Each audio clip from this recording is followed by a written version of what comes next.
आयोगपीठे तटे भीमरथ्या वरं पुण्डरीकाय दातुं मुनीन्द्रैः समागत्य तिष्ठन् तमानन्दकन्दं परब्रह्मलिङ्गं भजे पाण्डुरङ्गम् अलङ्कापुरीरम्यसिंहासनस्थं पदाम्भोजतेजैस्फुरदिक्प्रदेशम् विधीन्द्रादिदेवैः सदा स्तूयमानं समाधिस्थमूर्तिं भजे ज्ञानदेवम्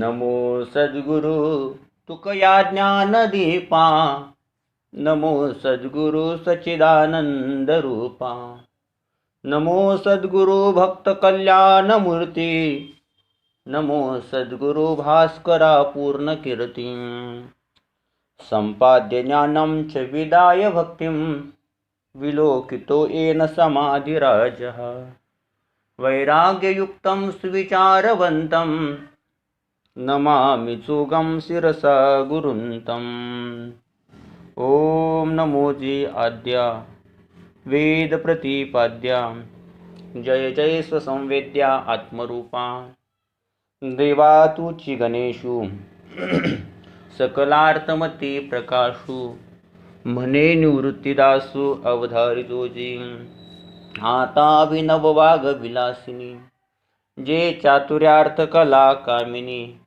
ते शारदा विश्वमोहिनी नमिली म्या जयांचे केली स्मरण होय सकळ विद्यांचे अधिकरण तेची बंधू श्रीचरण श्री गुरूंचे ते नमस्कारोनी आता महायोगपीठे तटे भीमरथ्या वरं पुण्डरीकाय दातुं मुनीन्द्रैः समागत्य तिष्ठन्तमानन्दकन्दं परब्रह्मलिङ्गं भजे पाण्डुरङ्गम्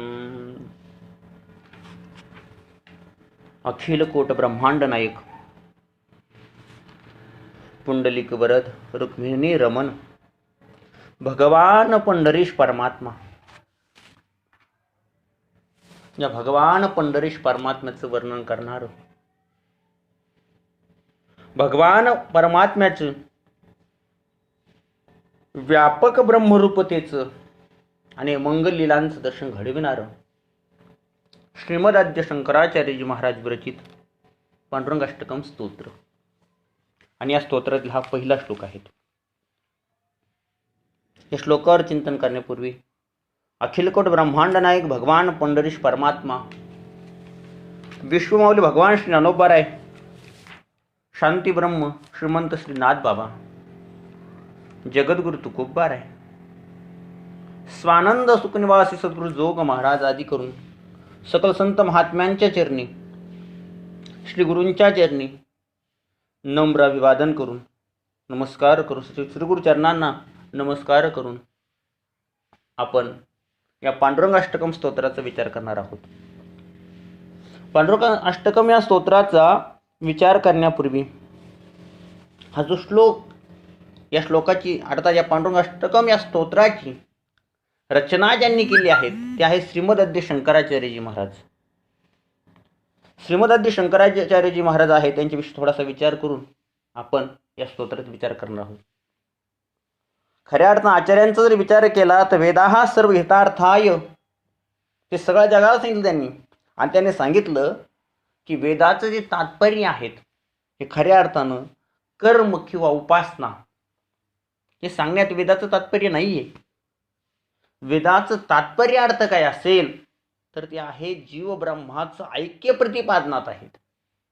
तत्वमसी ही जी महावाक्य आहेत तत्वमस्यादी जी महावाक्य आहेत या महावाक्यांचं आचार्यांनी यातून जीव ब्रह्मैक्य ज्ञान कसं आहे हा जो अद्वैत सिद्धांत आहे हा अद्वैत सिद्धांत द्वैतवाद्यांसमोर सिद्ध करून दाखवला. केवळ सिद्ध करून दाखवला एवढंच नाही तर त्याचं जगात प्रस्थापन केलं. तो जगात सर्वांच्या समोर मांडला. अर्थात जीव आचार्य सांगतायत ना श्लोकार्धेन प्रवक्ष्यामि यदुक्तम ग्रंथकोटिभिः ब्रह्म सत्यम जगन्मिथ्या जीवो ब्रह्मैव नापरः. अर्थात आचार्य म्हणतात की जगाच्या पाठीवर असणारी जी कोट्यावधी ग्रंथ आहेत, या कोट्यावधी ग्रंथांचं सार मी तुम्हाला अर्धश्लोकेन प्रवक्ष्यामि.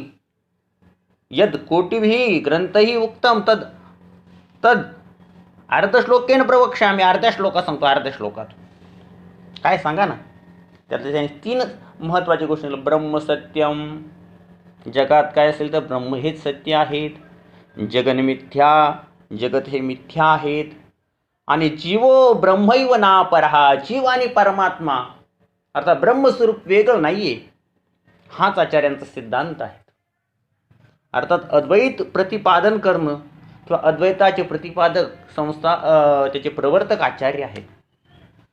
अशा असणारे आचार्यांबद्दल आणखी बोलताना सांगितलं जातं. 8 वर्षे चतुर्वेदी, 12 सर्वशास्त्रविद, 16 कृतवान भाष्यम, 32 मुनिरभ्यगात.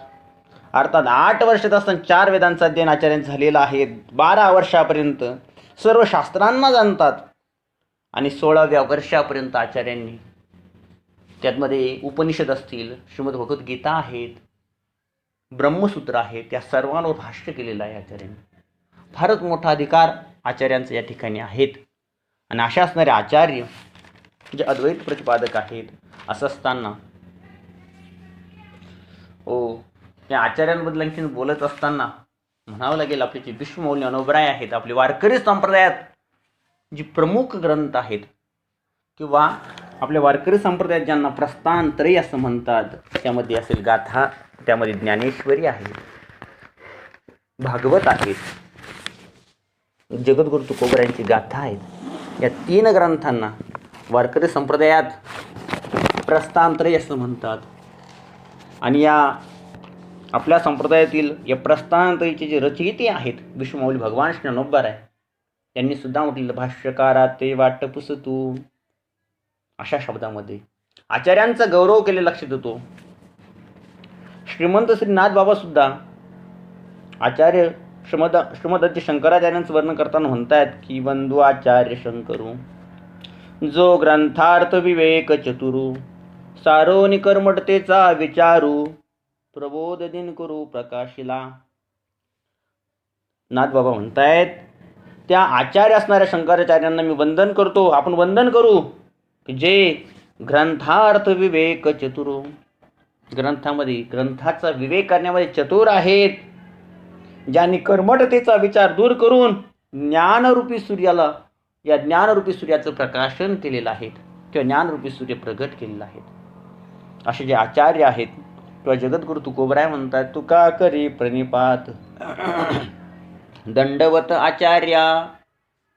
तुकोबरायांनी सुद्धा जन्म प्रणिपात करावं, एवढा मोठा महिमा असणारे श्रीमद शंकराचार्यजी महाराज यांनी रचलेले स्तोत्र आहेत.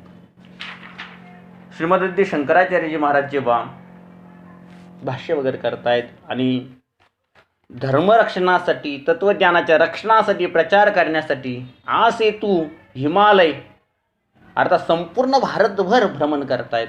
आणि ते भ्रमण करत करत आचार्य पंढरपूर क्षेत्रात येत आहेत. आणि ज्यावेळी ते पंढरपूर क्षेत्रात आले, भगवान परमात्म्याचं दर्शन घेतलं. परमात्म्याचं दर्शन घेतल्यानंतर भगवान पंढरीश परमात्मा त्यांना परमधाम कैवल्यमेकं तुरीयम किंवा परब्रह्मलिंगम भजे पांडुरंगम. परमधाम कैवल्यम एकम तुरीयम किंवा परब्रह्म लिंगम, अशा प्रकारे अद्वैत भगवान परमात्म्याची ब्रह्मरूपता जी आहेत त्या ठिकाणी आचार्यांनी जाणवली. आणि त्यातून या स्तोत्राची निर्मिती झाली. या स्तोत्राची निर्मिती या ठिकाणी पांडुरंगाष्टकम हे स्तोत्र आचार्यांनी रचलं. अशा प्रकारे असणारे दिव्य अशा प्रकारचे पांडुरंगाष्टकम स्तोत्र आहेत. या स्तोत्राचा आपण विचार करणार आहोत. महायोग पीठे तटे भीमरथ्या वरं पुंडरीकाय दातुं मुनीन्द्रैः समागत्य तिष्ठन् तमानन्दकन्दं परब्रह्मलिंगम भजे पांडुरंगम. विठ्ठल भक्तांच्या दृष्टीनं अर्थात वारकरी संप्रदायाच्या दृष्टीनं अतिशय महत्त्वाचं असलेले स्तोत्र आहेत, ज्यामध्ये भगवान परमात्म्याची ब्रह्मरूपता, भगवान परमात्म्याची जी लीला आहेत, जगताला पावन करणारी, ब्रह्मांडाला पावन करण्याची लीला आहेत, त्या लीलेचं वर्णन श्रीमदाद्य शंकराचार्यजी महाराजांनी या स्तोत्रात केलेत आहेत. त्यातील याचा विचार करूया. त्यात महायोग पीठे तटे भीमरथ्या. महायोग पीठे, आचार्य पहिला शब्द वापरतायत महायोग पीठे, अर्थात हे पंढरी क्षेत्राचं वर्णन केलेलं आहे. तटे भीमरथ्या, भीमरथ्या, भीमरथ्या तटे महायोग पीठे, भीमरथीच्या तटावर महायोग पीठामध्ये, असा त्या ठिकाणी आहेत. तर आपल्याला एक एक पदाचा विचार करत करत पुढे जाणार आहोत. तर महायोग पीठे, यामध्ये महायोग पीठे, महायोग आणि पीठ हे तीन शब्द आपल्या लक्षात येतील. त्यातलं पहिलं पीठ या शब्दाचा विचार करूया. पीठ म्हणजे काय? बऱ्याच वेळेला बऱ्याच शब्दांची बरेच अर्थ बऱ्याच जणांना माहीत नसतात. मग काय होतं, जे येईल ते सांगितलं जातं. अशी कथा सांगितली जाते. कोणतरी मुलगा असतो, शाळेमध्ये काहीतरी शिक्षकांनी सांगितलेलं आहेत, त्यामध्ये व्यासपीठ व्यासपीठ असा शब्द बऱ्याच वेळा आलेला आहे. आणि तो शब्द ऐकून तो मुलगा घरी येतो. घरी आल्यानंतर आपल्या आजोबांना विचारतो, आजोबा आजोबा आजोबा बोल बाळा काय झालं?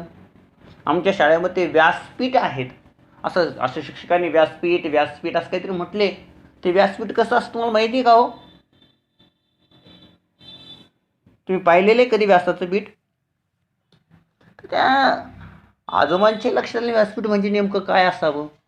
त्यांनी सांगितलं, हो कदाचित जसं आपल्याकडं ज्वारीचं गव्हाचं बाजरीचं पीठ असतं, तसं दुसऱ्या देशामध्ये व्यास नावाचं काहीतरी धान्य असावं आणि त्याचं पीठ म्हणजे व्यासपीठ असावं. पण असा अर्थ या ठिकाणी घ्यायचा नाही. तर महायोगाचं केलेले जे पीठ आहेत, चूर्ण आहेत, त्याला महायोग पीठ असे म्हणतात, असा अर्थ नाही करायचा. तर पीठ या शब्दाचा अर्थ होतो स्थान, ठिकाण. पीठ या शब्दाचा अर्थ होतो स्थान. मौलीचं वर्णन करत असताना म्हणतात ना, शिवपीठ हे जुनाट, ज्ञानाबाई तेथे मुकुट. अर्थात शिवाचं हे पीठ आहेत, अर्थात स्थान आहेत आणि जुनाट स्थान आहेत. अर्थात भगवान शिवजी जे आहेत यांचं जुनं राहण्याचं ठिकाण आहेत, वास्तव्याचं ठिकाण आहेत व्यासपीठ. अर्थात ज्या ठिकाणी कथा व्यास त्या ठिकाणी विराजमान होऊन जे सांगतात असं जे ठिकाण आहे त्याला व्यासपीठ असं म्हणतात. तसं महायोग पीठ, महायोगाचं पीठ ते महायोग पीठ, असं महायोग पीठावर. पण आता योग म्हणजे काय आणि महायोग म्हणजे काय या शब्दांचा विचार करायचा आहे. पीठ म्हणजे काय आपल्या लक्षात आलं. पीठ म्हणजे ठिकाण, स्थान, हे आपल्याला कळालं. आता योग पीठ बघावं लागेल. योग कळाला की महायोग सहज कळेल. मग योग म्हणजे काय? जे आचार्यांनी या स्तोत्राची निर्मिती केली आहे, रचना केलेली आहेत, तेच आचार्य ज्या वेळेला ब्रह्मसूत्र भाष्य करत असतात, त्या ब्रह्मसूत्र भाष्य करत असताना ब्रह्मसूत्र भाष्याच्या उत्पत्त्याधिकरणात आचार्य म्हणतात योगो ध्यानम. अर्थात योग शब्दाचा अर्थ ध्यान असा आहे, योगाचा अर्थ ध्यान असा केलेला आहे त्या ठिकाणी. मग ध्यान म्हणजे काय? योग म्हणजे ध्यान, पण ध्यान म्हणजे काय? तर ध्यान या पदाचं विश्लेषण करत असताना योग सूत्रकार पतंजली विचार करत असताना म्हणतात, तत्र प्रत्ययिकता ध्यान, तत्र प्रत्ययिकतानता ध्यानम, तत्र प्रत्ययिकतानता ध्यानम. अर्थात काय? ज्या वेळेला तो ध्यात, बघा तीन गोष्टी असतात, ध्याता, ध्येय आणि ध्यान. ध्याता म्हणजे तो ध्यान करणार आहे, तो ध्यान. ध्येय म्हणजे ज्याचं ध्यान करता येतो. ध्याता जे करतो त्याला ध्यान असं म्हणतात. ध्याता, ध्येय आणि ध्यान यामध्ये ध्यात्याची जी अंतःकरण वृत्ती आहे ती ध्येयाकार होत असते. हा जो ध्याता आहेत, ध्यान करणार आहे, तो आपल्या अंतःकरण वृत्ती आपल्या ध्येयानुरूप ध्येयाच्या आकाराची बनवत असतो. ज्या ठिकाणी ध्येयाकार वृत्ती होते त्याला ध्यान असं म्हणतात. ही ध्यान अवस्था आहे. म्हणजे थोडक्यात योग या शब्दार्थ ध्यान होतो. ध्यान या शब्दार्थ आपण पाहिलं की ध्यात्याची अंतःकरण वृत्ती ध्येयाकार होणं, ज्याला ध्यान असं म्हणतात त्यालाच योग असं म्हणतात.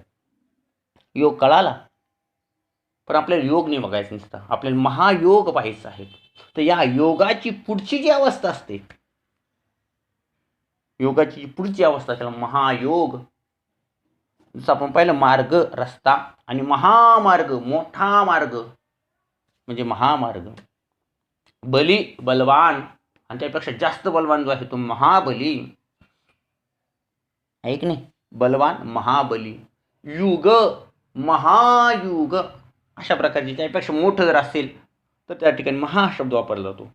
तसं योगाची पुढची अवस्था परिपक्व अवस्था जी आहेत तिला समाधी असं म्हणतात. समाधी. ऐक नाही, योगाची परिपक्व अवस्था जी आहे ती समाधी आहे. त्या समाधीचं वर्णन करत असताना पंचदशी ग्रंथामध्ये ध्यातृध्याने परित्यज्य क्रमात ध्येयैक गोचरम निर्वात दीपवत चित्तम समाधिरभिधीयते. ध्यातृध्याने परित्यज्य. बघा, आपण आता ध्यानाचा विचार करत असताना पाहिला की ध्याता ध्येय आणि ध्यान या तीन त्रिपुटी या ध्यानामध्ये असतात.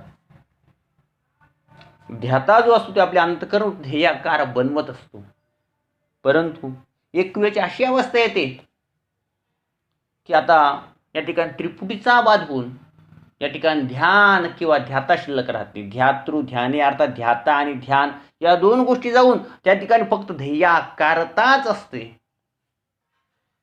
त्या ठिकाणी दुसरी वृत्ती शिल्लक राहत नाही. म्हणजे बघा, ध्यानामध्ये आपल्या त्या ध्यात्याला इच्छेनुसार करावी लागते, प्रयत्न करावा लागतो तद्रूप होण्यासाठी, पण त्याची पुढची अवस्था जी समाधी अवस्था आहे त्याची तद्रूप करावं लागत नाही, तद्रूप होऊन जाते. अतिशय स्थिर अशा प्रकारची जी चित्तवृत्ती त्याला समाधी असं म्हणतात. त्यासाठी पंचदशीकार उदाहरण देतात. निवात दीपवत चित्तम. अगदी निर्वात अशा प्रकारची स्थिती आहे. अर्थात ज्या ठिकाणी वायू नाही आहे अशा प्रदेशात दिवा ठेवलेला आहे. वायू नाही याचा अर्थ वारा लगेच नाही असा अर्थ नाही, तर वाहणारा वारा नाही, शांत अशा मंद अशा प्रकारचा वायू आहे. अशा ठिकाणी जो दिवा ठेवला असतो तो सरळ अशा प्रकारे तेवत असतो. ऐक नाही, तद्वत चित्त जे आहे अगदी स्थिर होणं या अवस्थेला म्हणतात समाधी. म्हणजे आतापर्यंत विचार आपण असा केला की योग म्हणजे काय, तर ध्यान. ध्यानाला योग असं म्हणतात. मग या ध्यानाची जी पुढची अवस्था आहे तिला समाधी असं म्हणतात. समाधी, तिला काय म्हणतात, समाधी. तसं योग आणि योगाची जी पुढची अवस्था आहे तिचं नाव आहे महायोग. त्या महायोगाचा या समाधीचा काय संबंध, तर बघा, आपल्या संतांचं वर्णन जर आपण पाहिलं तर संत सांगतायत, लुब्धली नादी लागली समाधी, मूढजन नर नारी लोकारे, पंडित ज्ञानी योगी महानुभाव, एकची सिद्ध साधकारे. अर्थात या पंढरपूर क्षेत्रामध्ये या पंढरपूर क्षेत्राचं महिमा सांगत असताना संत सांगतायत की या ठिकाणी अगदी मूढ या पंढरपूर क्षेत्रामध्ये मूढ असेल, जन असेल, नर असेल, नारी असेल, पंडित असतील, ज्ञानी असतील, योगी असतील, महानुभाव असतील, सगळंच एकची सिद्ध साधकारे, साधक असतील, या सर्वांना एकच स्थिती अर्थात समाधीची अवस्था प्राप्त करून देण्याचं सामर्थ्य या श्री क्षेत्र पंढरपूर क्षेत्रात असल्यामुळं या पंढरपूर क्षेत्र अर्थात समाधीचं जे पीठ, समाधीचं जे स्थान त्याला महायोग पीठ अशा प्रकारची संज्ञा या ठिकाणी श्रीमद आद्य शंकराचार्यजी महाराजांनी दिलेली आहे. महायोग पीठे अर्थात महायोगाचं स्थान म्हणजे योग म्हणजे ध्यान, योगाची परिपक्व अवस्था समाधी. तसं या ठिकाणी योगाची परिपक्व योग ध्यान, ध्यानाची परिपक्व अवस्था काय, समाधी. तसं योगाची पुढची अवस्था जी महायोग आणि त्याचं ठिकाण ते महायोग पीठ. अशा प्रकारे श्रीमद आद्य शंकराचार्यजी महाराज महायोग पीठे असं पंढरपूर क्षेत्राचं वर्णन करतायत. किंवा दुसरा अर्थ बघूया. योग या शब्दाचा विचार करत असताना आपण आणखी दुसऱ्या एका अर्थाचा विचार करू शकतो. तो योग म्हणजे भगवत प्राप्तीचं साधन. भगवान परमात्म्याची प्राप्ती करून देणारी जेवढे काही साधनं आहेत, तर त्या साधनालाही योग असं म्हणतात. आपण गीतेचा जरी विचार केला, श्रीमद भगवद्गीतेमध्ये जे 18 अध्याय आहेत, त्या प्रत्येक अध्यायामध्ये योग म्हणले. अर्जुन विषाद योगो नाम सांख्य योगो नाम. ऐक नाही, म्हणजे गुरुवारी बाबा म्हणत असतात की अगदी अर्जुनाचं रडणं हा सुद्धा योगी. अर्जुन विषाद योग का? भगवत प्राप्तीसाठी रडला ना तो.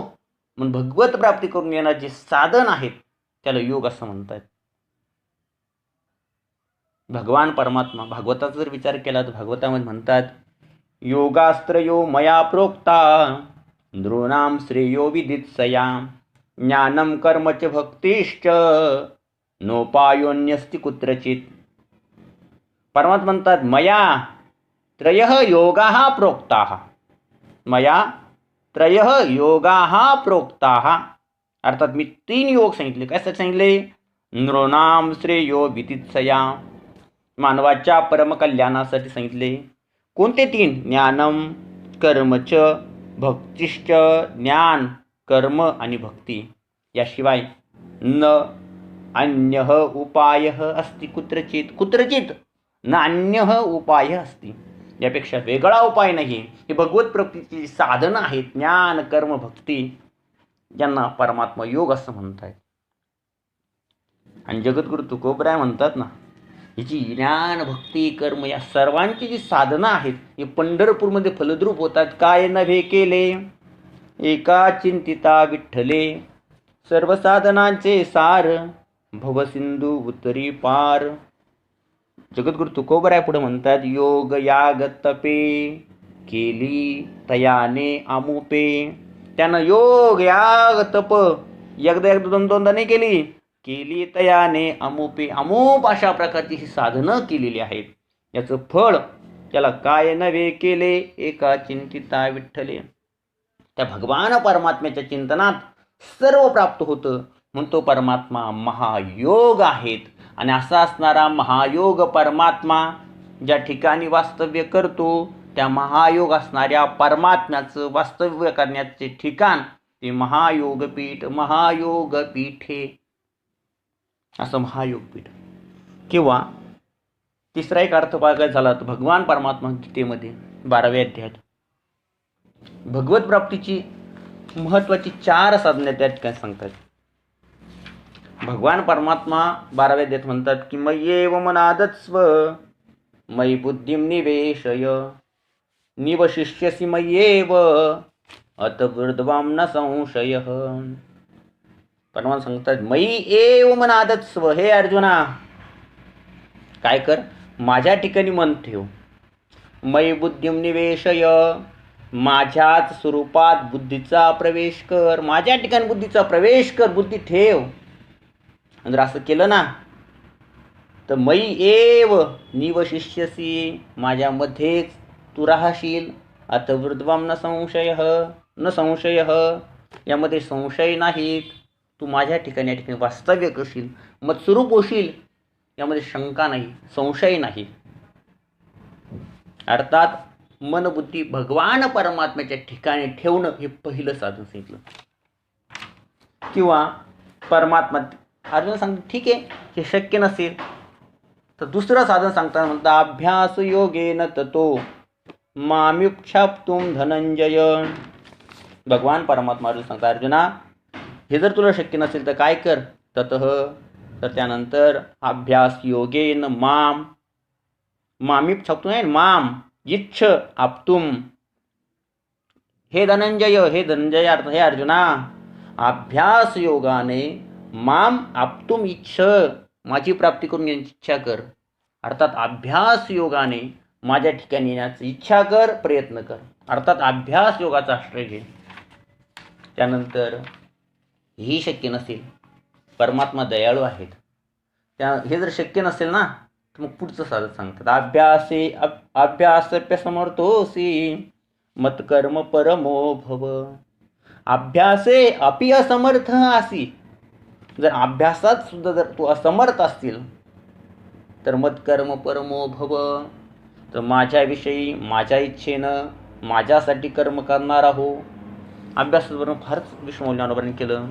पै अभ्यासाची निबळे एका गती अंतराळे, व्याघ्र सर्व प्रांजळे एकी केली. अभ्यासाच्या बळानं पै अभ्यास एका गती अंतराळे, अंतराळात गती प्राप्त झाली. अंतराळे व्याघ्र सर्व प्रांजळे एकी केली, हे सामर्थ्य अभ्यासच आहे. मौली म्हणतात मनोनी अभ्यासासी काही, सर्वथा दुष्कर नाही. या लागी माझी ठाई अभ्यास मिळ, याकरता माझ्या ठिकाणी अभ्यासानं मिळ. पण जर हा अभ्यास करू शकत नसेल तर काय कर, अभ्यास अपि असमर्थ असी, जर अभ्यास करण्यामध्ये तू जर असमर्थ असशील तर माझ्या ठिकाणी मत्कर्म परमो भव, माझ्याविषयी कर्म करणारा हो. हा तिसरा मार्ग सांगितला. बघा, पहिला मार्ग सांगितला की माझ्या ठिकाणी मन बुद्धी ठेव. दुसरं सांगितलं की माझ्या ठिकाणी मन बुद्धी ठेवण्याचा अभ्यास कर. तिसरं सांगितलं हे जर शक्य नसेल तर मद उद्देशाने कर्म करत जा. कोणतंही कर्म कर आणि कृष्णार्पण म्हणत जा. कोणतंही कर्म कर आणि कृष्णार्पण म्हणत जा. कृष्णार्पणम मस्तू, बस ते भगवान परमात्म्याला अर्पण करत जा.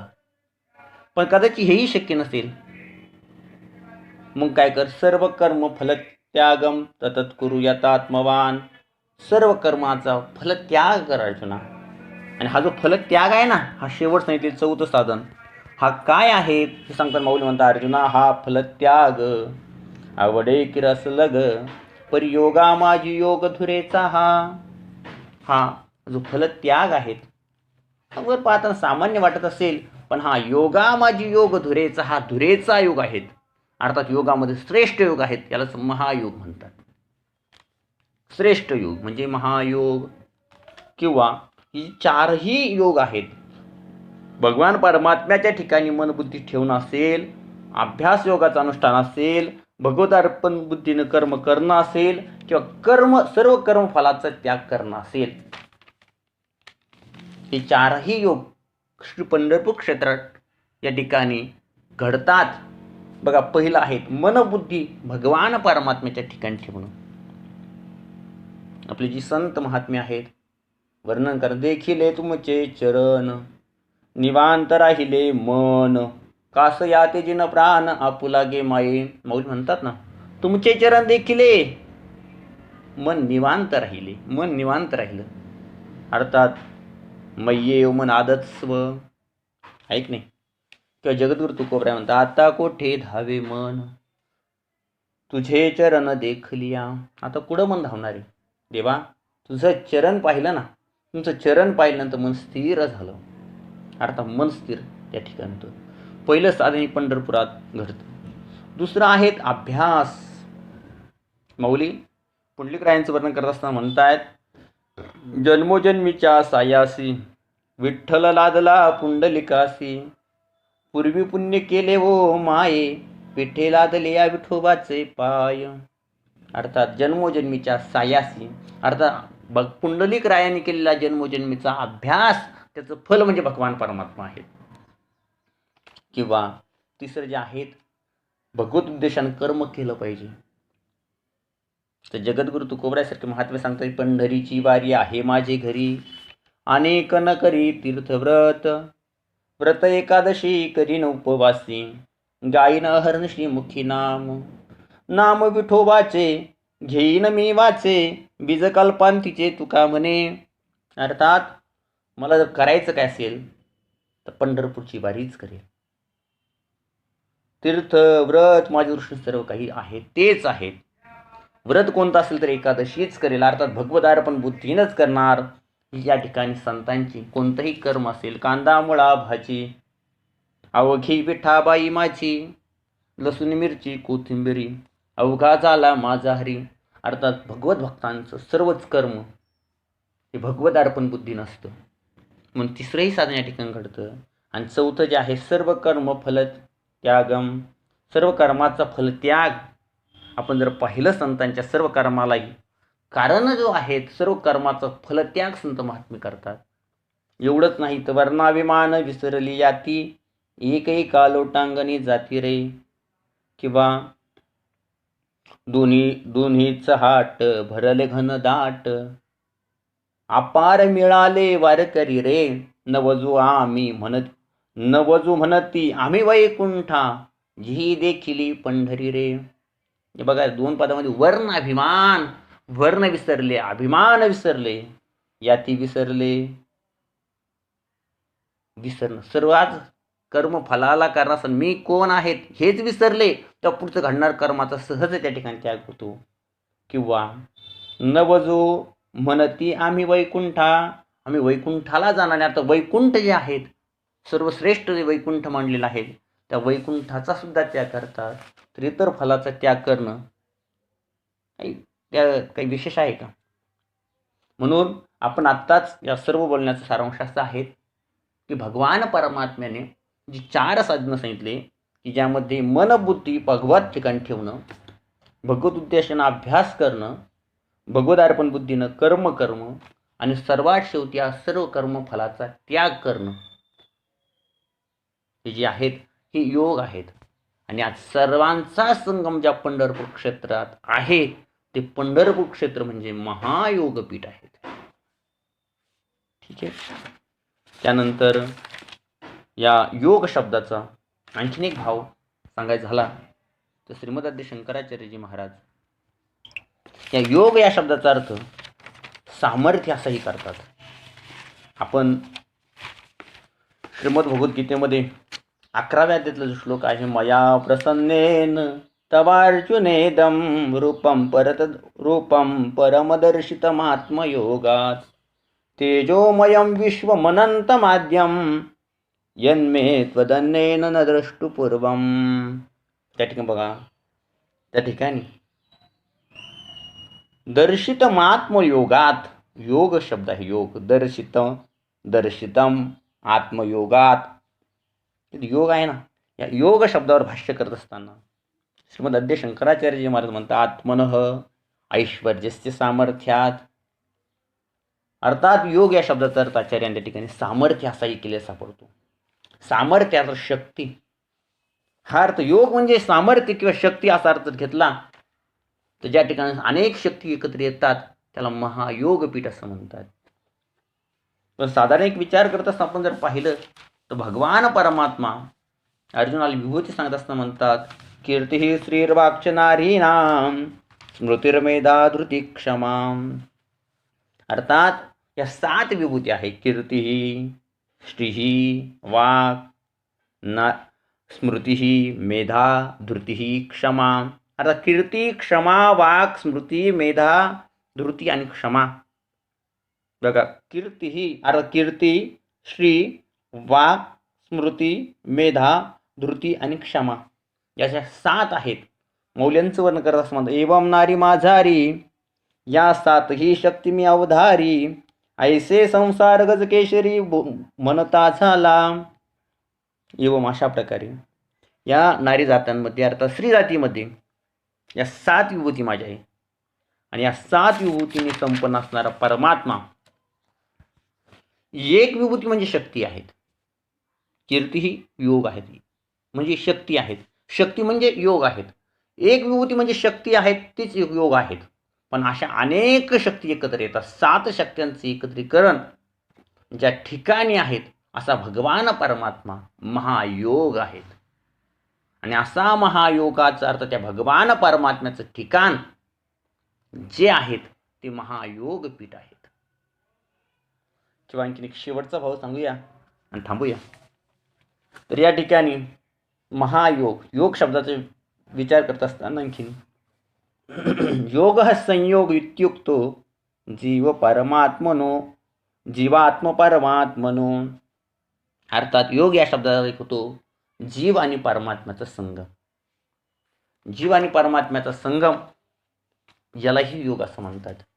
मौली म्हणतात ना 12व्या अध्यायात, जीव परमात्मा दोन्ही बैसोनी ऐक्यासनी, जयाची या हृदय भुवनी विराजती. जीव आणि परमात्म्याचं ऐक्य होणं हा योग आहे. खरा योग आहे. जीव आणि परमात्मा ज्या ठिकाणी एक होतात, ऐक्यत्व असा बोध ज्या ठिकाणी आहेत, तो योग आहेत. अर्थात ज्या महात्म्याच्या ठिकाणी जीव आणि परमात्मा हे एक आहेत, ऐक्य रूपाचा जो बोध आहेत, असा महापुरुष म्हणजे योग धरा. असा महापुरुष म्हणजे योग आहेत. आणि असे कितीतरी महात्मे, असे अनेक महात्मे या पंढरपूर क्षेत्रात राहतात. एक महात्मा योग आणि अनेक महात्मे महायोग. कारण संत भार पंढरीत कीर्तनाचा गजर होत. संत भार अर्थात अनेक संत त्या ठिकाणी आहेत. किंवा दोन्हीच हाट भरले घन दाट, अपार मिळाले वारकरी रे. दोन्ही हाट अर्थात आषाढी कार्तिकी भरलेली आहेत आणि त्यामध्ये भरपूर अशा प्रकारे संत त्या ठिकाणी येतात. किंवा काकड्याच्या अभंगात उठा पांडुरंगा प्रभात समयोपातला, वैष्णवांचा मेळा गरुडा पारी दाटला. वैष्णवांचा मेळा ज्या ठिकाणी आहेत, ज्या क्षेत्रात आहेत, ते क्षेत्र एक वैष्णव म्हणजे योग आहेत. आणि अशा अनेक वैष्णवांचा संगम समुदाय ज्या ठिकाणी आहेत, अशा अनेक वैष्णव ज्या ठिकाणी राहतात, त्या वैष्णवांना महायोग असं म्हणायचं. आणि असे महायोग ज्या ठिकाणी राहतात, त्यांचं पीठ स्थान ते महायोग पीठ. अशा प्रकारे आपण योग आणि महायोग या शब्दांचा विचार करून पंढरी क्षेत्राचा महिमा या ठिकाणी वर्णन करण्याचा प्रयत्न केलेला आहे. तर आज आपण महायोग शब्दाचा विचार केला. असंच क्रमाने पुढील जो आहे, तटे भीमरथ्याः वरं पुंडरीकाय दातुं मुनींद्रैः समागत तिष्ठन्तमानंदकंदं परब्रह्मलिंगं भजे पांडुरंगम, याचा विचार नंतर पाहूया.